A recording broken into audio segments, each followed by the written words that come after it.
fresh search for Madeleine McCann, 16 years since the little girl went missing. German police are preparing to dig at a reservoir about 30 miles from the resort where the 3-year-old vanished in 2007, an area linked to the main suspect in the case, Christian Bruckner. British police will also be at the search, which starts tomorrow, as yet again Madeleine's family endure the agony of waiting all these years on. We'll talk to Emma in Portugal. Also on News at 10 tonight. The Russian resistance, anti-Putin forces surge from Ukraine into Russia. So just who are they and who's backing them? Another 72-hour walkout by junior doctors in June after pay talks break down again.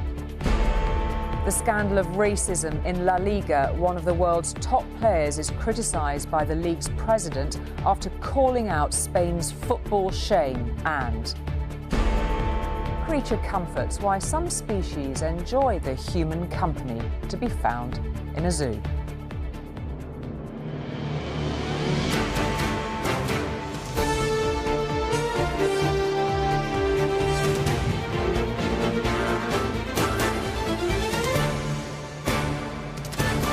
This is ITV News at 10 with Julie Etchingham. Good evening. For all the emotional turmoil the parents of Madeleine McCann have lived through in the 16 years since their little girl disappeared, there has been precious little concrete progress in finding answers. Tomorrow, a fresh search will begin, the first in Portugal for almost a decade, barely 30 miles from where the 3-year-old was last seen. It is being coordinated at the request of police in Germany, where the prime suspect, Christian Bruckner, is currently behind bars for a separate rape offence. Back in 2007, it's understood he was a regular visitor to the reservoir, where the search is now focused and where tonight the forensic investigation tents are in place for this latest chapter to begin. There is a dreadful familiarity to the images. Remote land, playing host once more to investigators, seeking to understand more about a 16-year mystery. Tomorrow, the Scrabben Reservoir at Arade Dam will be the focus of yet another forensic investigation, this time led by German police with support from their Portuguese colleagues. Scotland Yard will also send representatives.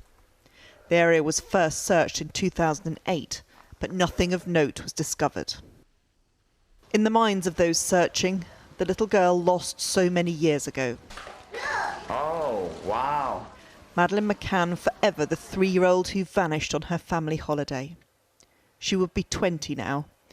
This search is for the child who never got to grow up. It was May 2007 when Madeleine vanished from her bed in a holiday apartment in the resort of Praia de Luz.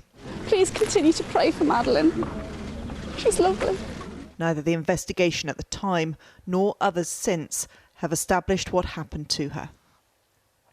However, in June 2020, German officials identified this man, Christian Bruckner, as the prime suspect in Madeleine's disappearance. He remains in German custody, and that's why the German authorities are leading this latest search. Bruckner is known to have been a regular visitor at the dam, often in his camper van and in the Jaguar he owned. He was known to have been in the Praia de Luz area at the time Madeleine disappeared and has previous convictions for the rape of a 72-year-old widow and the sexual assault of children. The McCann family have long since chosen not to comment on the many searches for their daughter. They're kept up to date with developments by family liaison officers.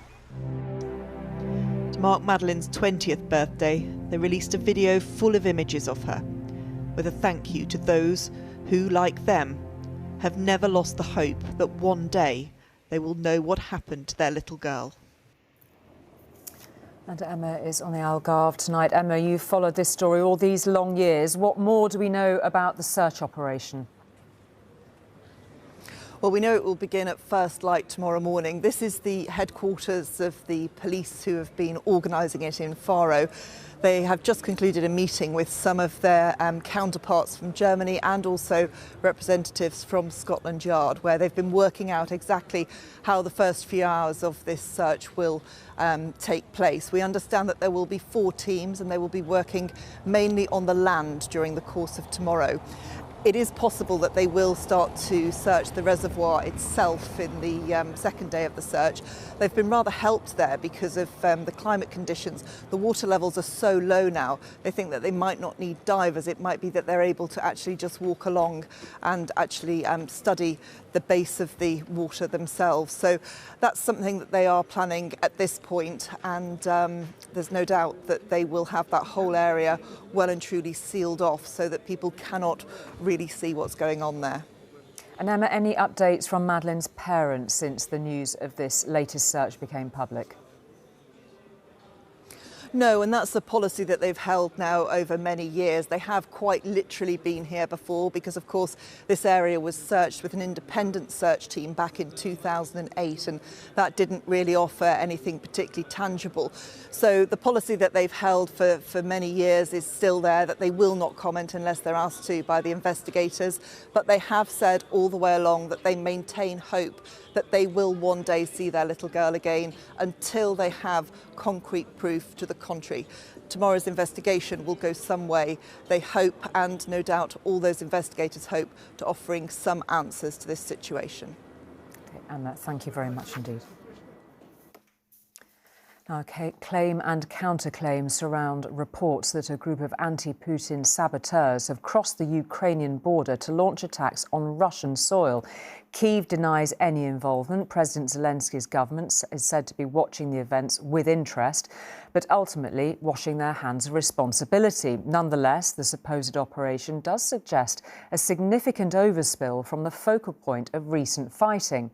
For months, it has centred on the southeast of Ukraine, particularly, of course, around the town of Bakhmut in the Donbass region. But now, Russian officials allege that a group of Ukrainians crossed the border and attacked the neighbouring region of Belgorod.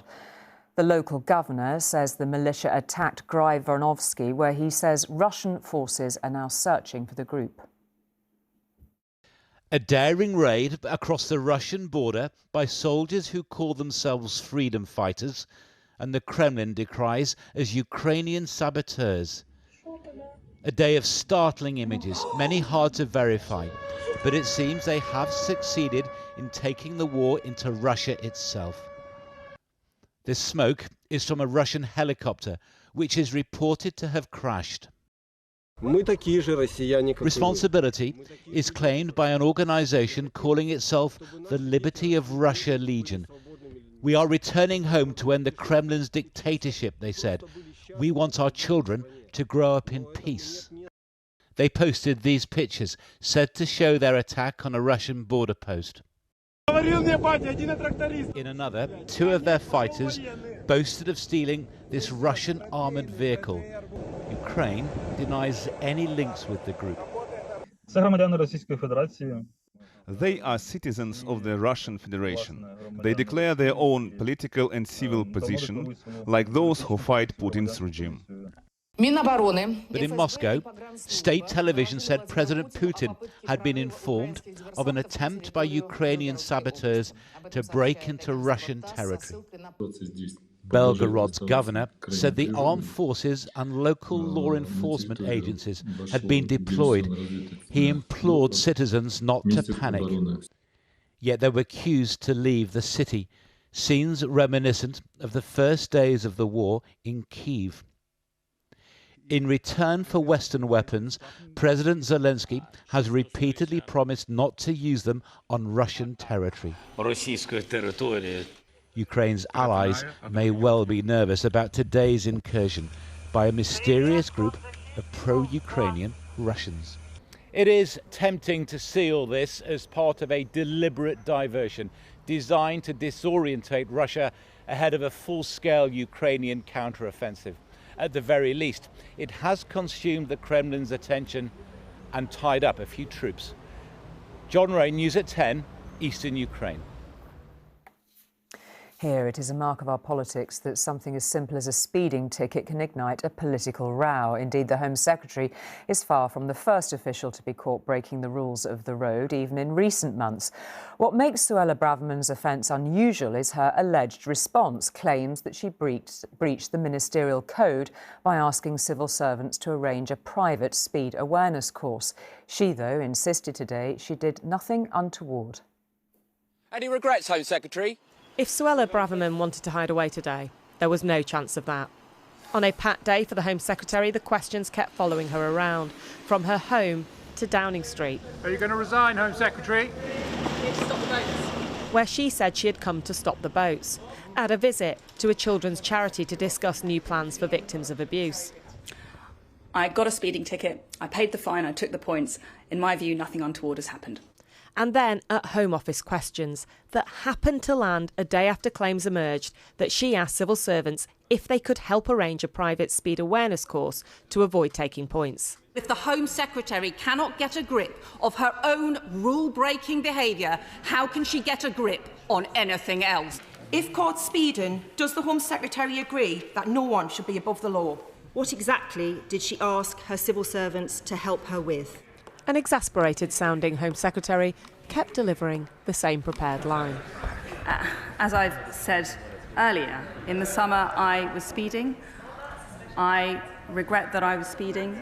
I accepted the points and I paid the fine, and at no point did I seek to avoid the sanction. Then the Prime Minister arrived with, if you look closely, a pat on the back for the Home Secretary, echoing Downing Street's insistence that she still has his confidence. He wasn't there to discuss speeding points. I can confirm that was not a topic of conversation at the G7 summit. But he did answer one question. I have been receiving information on the issues raised. I have met with both the independent advisor and the Home Secretary. I've asked for further information and I'll update on the appropriate course of action in due course. Suella Braverman has already resigned once as Home Secretary for using her personal email to share government business. This again centres on the ministerial code that requires no conflict between ministers' public duties and private interests, but it also poses an ethical question for the PM. Ultimately, it is going to be a political and a personal decision for Rishi Sunak. Does he want to keep Suella Braverman in place if this is posing questions about her lack of judgment? Is this damaging for the Home Secretary? Well, I haven't had a single email from my constituents on this issue. This seems to be very much a Westminster bubble type of story, and I think speaks again to the fact that potentially this is a Whitehall move to try and discredit and remove the Home Secretary because they don't like the policies that she's pursuing. Policy that means a busy day will turn into an even busier week for Suella Braverman, with net migration figures expected to hit record numbers. Anushka Astana, News at 10 in Westminster. Less than a week after unveiling new housing policies, today another major announcement from the Labour leader Sir Keir Starmer, this time his assessment on the health of the NHS. His diagnosis, predictably, not good. The health service had, as he put it, been brought to its knees by the Conservatives, but solving its problems would involve more than just throwing more money into the system. It is likely to be at the heart of his pitch to become the next Prime Minister, reforming a health service that Keir Starmer says is on its knees. Today, in Essex, he outlined his vision, vowing to tackle the three biggest killers within a decade and update technology within the NHS. At the next election, the NHS is on the line. We've got to fix the fundamentals, renew its purpose, make it fit for the future. The proposed reforms include reducing deaths from heart disease and strokes by 25% over 10 years, reducing suicides within 5 years, ensuring 75% of all cancer is diagnosed at stages 1 and 2, and reducing waiting lists and meeting all current NHS targets. But how?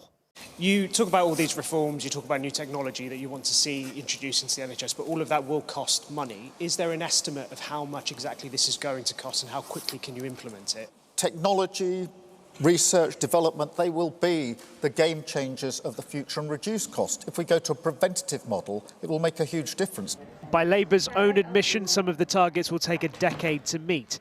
Here in Addenbrooke's Hospital in Cambridge, they welcome new technology, but say it'll take time and money. I think there's a real appetite to implement technological change in the NHS, but it does need investment. It will take time. You can't introduce everything all at once, so you have to pick the things that are really ripe for implementation that are going to make a difference. Bringing suicide rates down is also a huge part of Labour's mission. The Samaritans are on the front line of that battle, relying on volunteers here at the Bexley branch in London to answer calls. The charity has welcomed Labour's commitments, but wants more detail.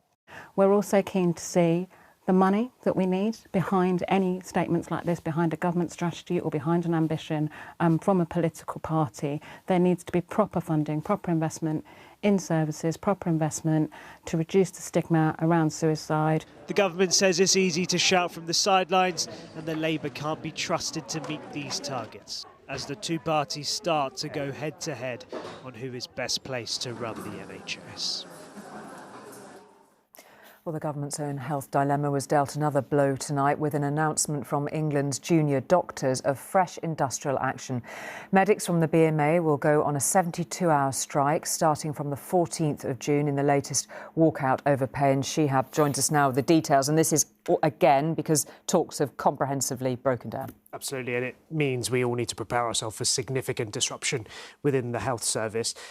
The government's position on this is, as long as strikes are going on, we're not going to be talking. So they're waiting for strikes to come to an end before these negotiations start again. Junior doctors are saying that they've seen their pay erode by 35% over a period of several years. They say since 2010, they've seen a real terms pay cut of around 14 to 26%, depending on what measure of inflation you use. In England, junior doctors have been offered a 5% pay rise plus two one-off payments. One is a 2% bonus. The other is a one-off cash payment between £1,250 and £1,600. That offer has so far been rejected. In Scotland, junior doctors have been offered a 14.5% pay rise over the course of 2 years. That offer has been accepted. Those two offers are significantly different. That's one of the reasons why the junior doctor unions are not happy. The unions in England are saying they are willing to strike throughout the summer, a series of strikes that will cause significant disruption. The last time junior doctors walked out in April, almost 200,000 appointments and procedures had to be cancelled or postponed or rescheduled. It caused more disruption than any of the other strikes that we've seen so far. Now, the government say this is surprising, it's deeply disappointing. Government source told me they thought the talks were constructive, that they were getting somewhere. We understand that there was a consideration of a new offer being put down, not for more pay, but to cover things like exam expenses, which junior doctors usually have to pay for themselves. For now, it looks like this deadlock is ongoing. It's not clear what's going to break it, so I think we all need to prepare for significant disruption moving forward. OK, Shihab, thank you very much indeed for taking us through all of that. Thank you. The father of a 7-year-old girl killed by a paranoid schizophrenic Albanian woman has criticised the Home Office for not doing its job properly. An inquest heard how Emily Jones was randomly attacked with a craft knife in a park by Eltonia Skana, who was described as a ticking time bomb. But the coroner said her behaviour couldn't have been predicted, and the Home Office is carefully considering the findings.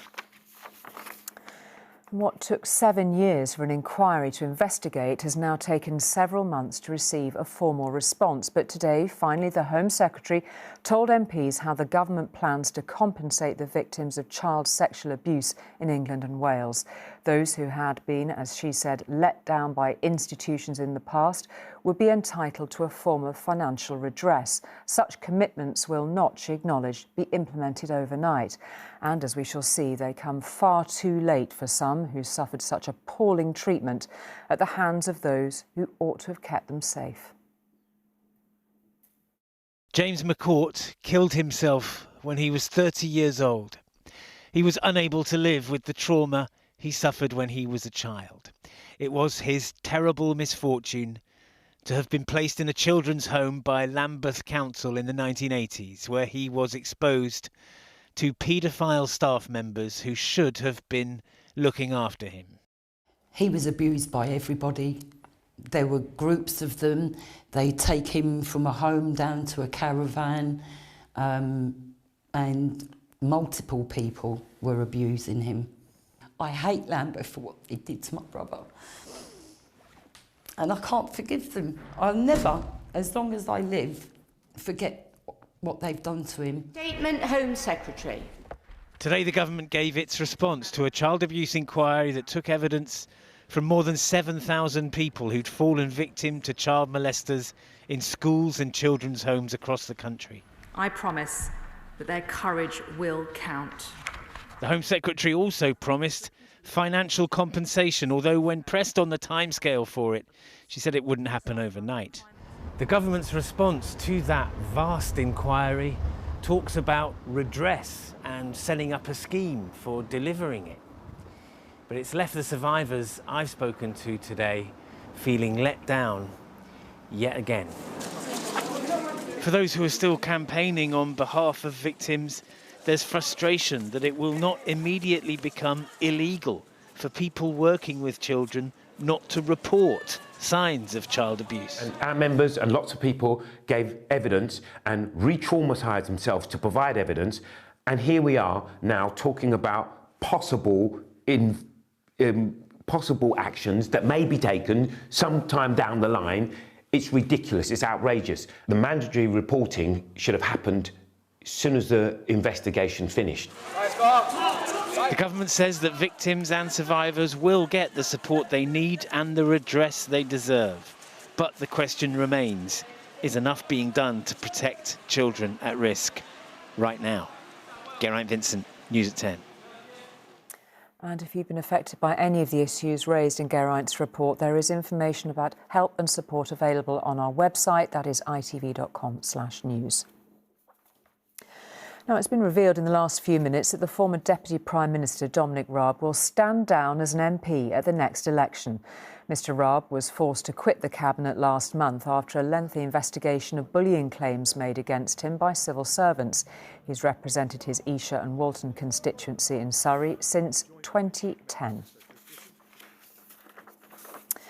Now, the scourge of racism and the abuse hurled at players is, of course, depressingly nothing new in professional football. For the young, for the young Real Madrid star Vinicius Jr., it is all too familiar. After being subjected to chants at Valencia last night, he reflected that racism is normal in the Spanish top division, La Liga. What is not normal is for the league's president to then respond, criticising the Brazil international for daring to insult his competition.